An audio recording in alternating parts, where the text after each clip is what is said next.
श्री शिवाय नमस्तुभ्यं हर हर महादेव नम ओम पितृदेवाय नमः। नमस्कार मैत्रिणींनो, स्वागत आहे तुमचे सर्वांचे आपल्या आध्यात्मिक शिवपुराण या चॅनलवरती। मैत्रिणींनो, आज आपण आपल्या आजच्या व्हिडिओमध्ये देवर्षी नारद मुनींनी भगवान शिवशंकरांना पितृपक्षातील अतिशय महत्त्वाचे प्रश्न विचारले। त्या प्रश्नांचे उत्तर देताना भगवान शिवशंकरांनी एका पौराणिक कथेतून उत्तर सांगितले। तेच आज आपण आपल्या आजच्या व्हिडिओमध्ये पाहणार आहोत। चला तर मग व्हिडिओला सुरुवात करूयात। एकदा देवर्षी नारद मुनी भगवान शिवशंकरांकडे गेले।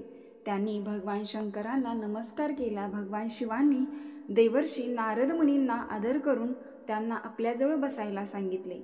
भगवान शिव आपल्या जवळ बसायला सांगितले। भगवान शिव नारद मुनींना म्हणाले, तुम्ही इथे का आला आहात? काही महत्त्वाचा समाचार आहे का?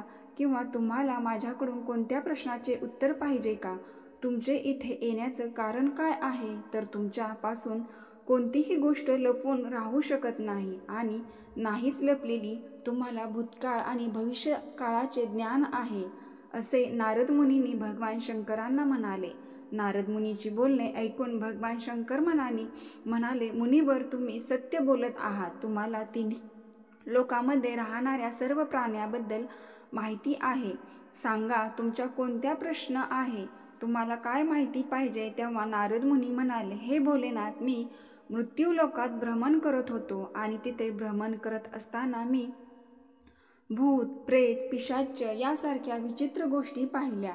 त्या जंगलात निवास करतात। तसेच मी पाहिले की सर्वात दुष्ट शक्ती मनुष्याला त्रास देतात आणि त्यांना नेहमी दुःखात ठेवतात।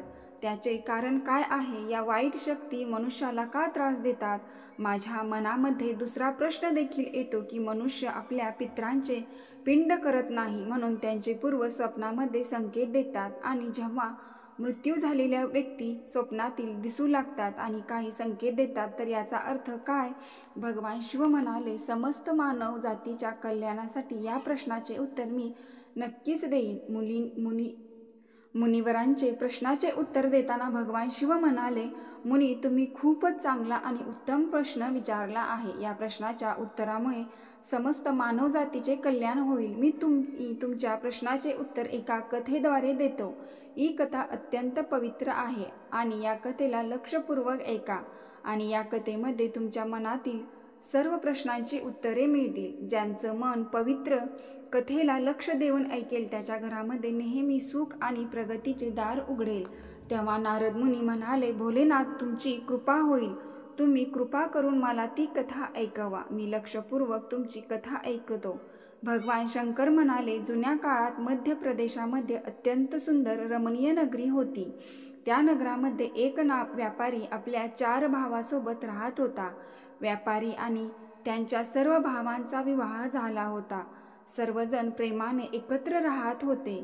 त्या व्यापाराच्या घरात कोणत्याच गोष्टीची कमी नव्हती, कारण ते सगळे मिळून व्यापार करत होते। त्यांना नगरीत त्या व्यापाराच्या इतकं धनवान कोणीच नव्हतं। ही संपत्ती त्याला त्याच्या पूर्वजांकडून प्राप्त झाली होती। व्यापाऱ्याचे पूर्वज खूपच दयाळू आणि दानशील होते आणि अधिक विविध धार्मिक आयोजन करत होते। त्यांच्या दरवाजातून कधीही कोणत्याही व्यक्तीला उपाशी जावं लागत नव्हतं। पण व्यापारी स्वतः खूपच कंजूस होता। त्यात पूर्वजांची कोणतीच लक्षणे नव्हते। त्याच्या पूर्वजांच्या विपरीत त्याने आयुष्यात कधीच दानधर्म केला नाही आणि कोणताही यज्ञही केला नाही। त्यांनी कधी धार्मिक कार्यामध्ये रुची घेतली नाही आणि धार्मिक कार्य केले नाही। त्याने खूप धन गोळा केले, पण त्याचा कधी सदुपयोग केला नाही। व्यापाऱ्याने आपल्या दारात आलेल्या याचकाला 1 रुपया द्यायला नकार दिला आणि भुकेने व्याकुळ झालेल्या व्यक्तीला भोजन दिले नाही। व्यापाऱ्याचे पूर्वज भुकेलेल्यांना भोजन देते आणि गरीब लोकांना कपडे दान करत असतात। व्यापारी मात्र त्याच्या पूर्वजांच्या अनुकरण करत नव्हता। तो नेहमीच धन गोळा करत राहिला। अशा प्रकारे त्या व्यापाऱ्याच्या भरपूर संपत्ती होती, पण त्याच्यावर खूपच नाराज झाले। व्यापाऱ्याचे पूर्वज त्याच्या वर्तणुकीमुळे अत्यंत दुःखी झाले। त्यांना आपल्या मुलाचा व्यवहार अजिबात आवडलेला नाही। व्यापारी एवढा आंधळा झाला की तो आपल्या पूर्वजांना विसरला होता। त्याने हळूहळू आई वडिलांचे श्राद्ध व पिंडदान करणे सुद्धा बंद केले होते, त्यामुळे त्याच्या पूर्वजांच्या आत्म्याचे तृप्त होत नव्हते आणि तेच त्याच्या मुलाच्या या वर्तणुकीमुळे खूपच दुःखी झाले. एक दिवस त्या व्यापाराची पितृलोक लोकांमध्ये एकत्र बसून चर्चा करू लागले. त्यांनी आपल्या मुलाला भेटण्याचा विचार केला आणि सगळे पूर्वज एकत्र येऊन धर्मराजाकडे जातात, तर धर्मराजाला हात जोडून प्रार्थना करतात. हे धर्मराज, आपल्या मुलाची बुद्धी भ्रष्ट झाली आहे. धन कमावण्याच्या नादात ते आम्हाला विसरले आहेत, त्यामुळे आम्ही संतुष्ट होत नाही. कृपया आम्हाला आमच्या मुलांना भेटण्यासाठी जाण्याची परवानगी द्या. आम्ही समजावून काही वेळानंतर परत येऊ. त्याला शास्त्राचे ज्ञान देखील देव. धर्मराज म्हणाले, हे दिव्य आत्मा, तुम्ही तुमच्या मुलाला प्रत्यक्ष भेटायला जाऊ शकत नाही, पण तुम्ही त्याच्या स्वप्नात जाऊन संकेत देऊ शकतात. धर्मराजाचे बोलणे ऐकून सर्व पितृगण सहमत होतात. ते ऐकून आपल्या सर्व मुलांच्या स्वप्नात जातात आणि त्यांचे दर्शन देतात.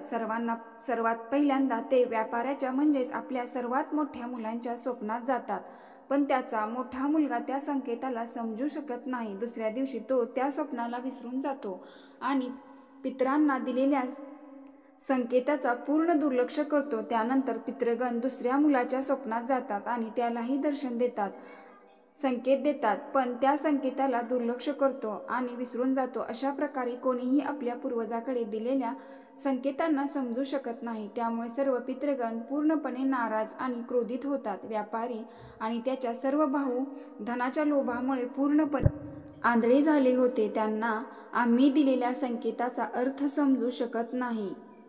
भगवान शिव नारद मुनींना सांगतात, पितरांना स्वप्नात दर्शन दिल्यानंतर काही दिवसांनी त्या व्यापाऱ्यामध्ये खूप मोठे नुकसान झालं. व्यापाऱ्यामध्ये सतत नुकसान होत राहिला आणि हळूहळू त्याचा सर्व व्यापार बुडाला, कारण त्याचे पितृ त्याच्यावर नाराज झाले होते. त्याची संपत्ती नष्ट झाली. हळूहळू त्या सर्व भावंडांमध्ये भांडण, क्लेश निर्माण झालं. त्यांनी आपली पूर्वजांनी मिळवलेल्या सर्व जमिनी, संपत्ती, घर देखील विकून टाकले. अशा प्रकारे ते चारही भाऊ प्रगती करण्याऐवजी रस्त्यावर आले.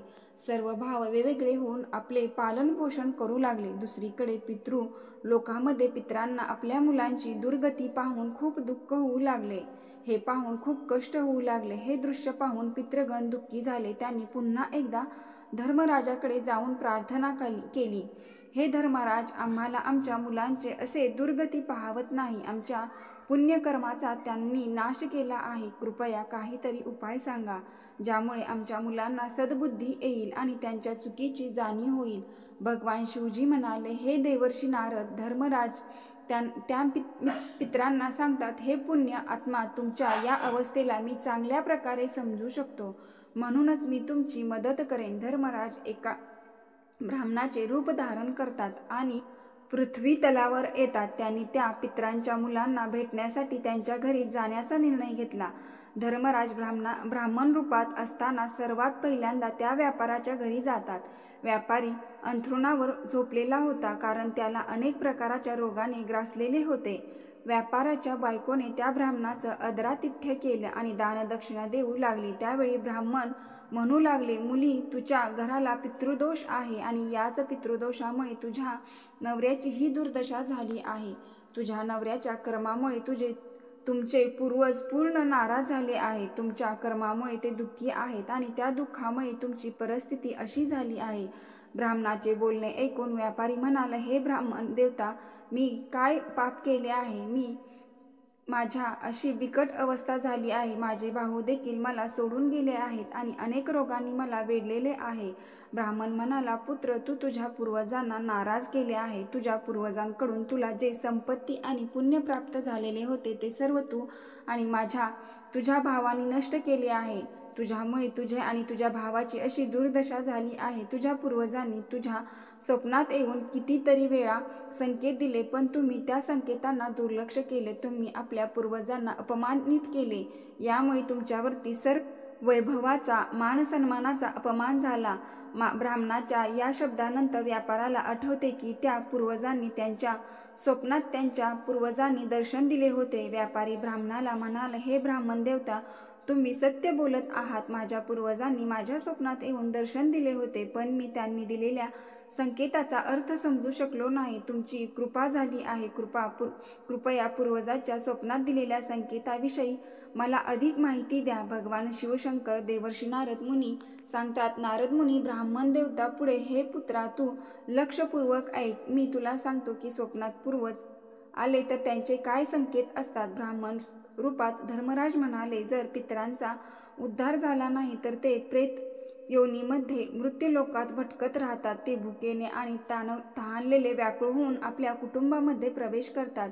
जर स्वप्नात हत्ती, घोडा, बैल किंवा मनुष्य किंवा एखादा विकृत रूप दिसला तर ते समजावं की पितृगण आपल्या मुलाच्या व्यवहारामुळे अत्यंत दुःखी आहे. जो मनुष्य पशु पक्ष्यांना अन्नदान करत नाही त्याचे पितृ अत्यंत दुःखी होतात आणि प्राण्यांच्या रूप धारण करून स्वप्नामध्ये पक्षाचे रूप धारण करून त्यांना दर्शन देतात. तर मनुष्याला असे स्वप्न पडले की ज्यामध्ये एखादा पशु किंवा प्राणी मनुष्याच्या वाणीतून बोलत आहे तर याचा अर्थ असा आहे की त्या मनुष्याचा पितृ अत्यंत कष्टात आहे आणि तो त्याच्यावर रुष्ट झाला आहे. अशा मनुष्याला भविष्यामध्ये खूप अपमानाचा सामना करावा लागतो. मैत्रिणींनो, अशा मनुष्याच्या जीवनामध्ये क्लेश, दुःख आणि दरिद्रता येते आणि त्यांचे भाऊ पाण्याप्रमाणे आपापसात भांडू लागतात. धर्मराज म्हणाले, जर स्वप्नात काही मागताना दिसले तर त्याला दुर्लक्षित करू नका. या स्वप्नाचा अर्थ आहे की या व्यक्तीचे पूर्वज असंतुष्ट आहेत आणि पितृलोकामध्ये त्यांची तृप्ती होत नाही. जर स्वप्नात पूर्वजांनी काही मागितले असे दिसले तर त्या व्यक्तीचे सगळे धन रिकामे होते. तो आणि निर्धन होतो, दरिद्री होतो, तो अनेक रोगांना ग्रासतो, घरामध्ये अनेक क्लेश, भांडण, तंटे निर्माण होतात आणि अशा प्रकारे त्यांचे त्रास वाढतात आणि त्यांच्या अवस्था एका भिकाऱ्यासारखी होते. म्हणून मनुष्याने अन्नाचे दान करावे, त्यामुळे त्याचे पूर्वज संतुष्ट होतात. जर स्वप्नात कोणाची पूर्वज क्रोध करताना दिसले तर त्या व्यक्तीचे पूर्वज त्याच्या कार्यामुळे संतुष्ट नाही, तर त्या व्यक्तीचे जे कोणतेही काम करतो त्यामध्ये नुकसान होतं आणि त्याने केलेले सर्व काम व्यर्थ जाईल आणि त्याचं त्याला फळ मिळणार नाही. स्वप्नात पूर्वज दिसले आणि अचानक अदृश्य झाले तर येणाऱ्या वेळेत त्या व्यक्तीवर मोठं संकट येणार आहे असे मानले जाते. जर स्वप्नात एखाद्या व्यक्तीने आपल्या पितरांना रडताना पाहिलं तर त्याचे पूर्वज त्यांना संकेत देतात की ते त्यांच्यावर संतुष्ट नाहीत आणि भविष्यात त्याला खूप मोठं नुकसान होऊ शकतं. त्याचा सर्व धन आणि वैभव नष्ट होईल आणि तो धनहीन होईल. ब्राह्मणरूपी धर्मराज म्हणाले, हे पुत्रा, जर तुलाही अशा प्रकारे स्वप्न पडू लागले तर तुला तुझ्या पूर्वजांना संतुष्ट करायला हवं आणि त्यांना प्रसन्न करण्यासाठी दानधर्म, श्राद्ध, तर्पण कर्तव्य करायला हवं. असं कर्म केल्याने तुझ्या पूर्वजांना संतोष मिळेल आणि त्याची कृपा प्राप्त होईल आणि जर असं झालं नाही तर पूर्वज असंतुष्ट होतील आणि त्यांचा कोपाचा सामना करावा लागेल. त्या ब्राह्मणाचं बोलणं ऐकून व्यापाऱ्याला आपल्या चुकांची जाणीव होऊ लागली. तो त्वरित आपल्या भावांजवळ जातो आणि ब्राह्मणाने सांगितलेली गोष्ट त्यांना सांगतो.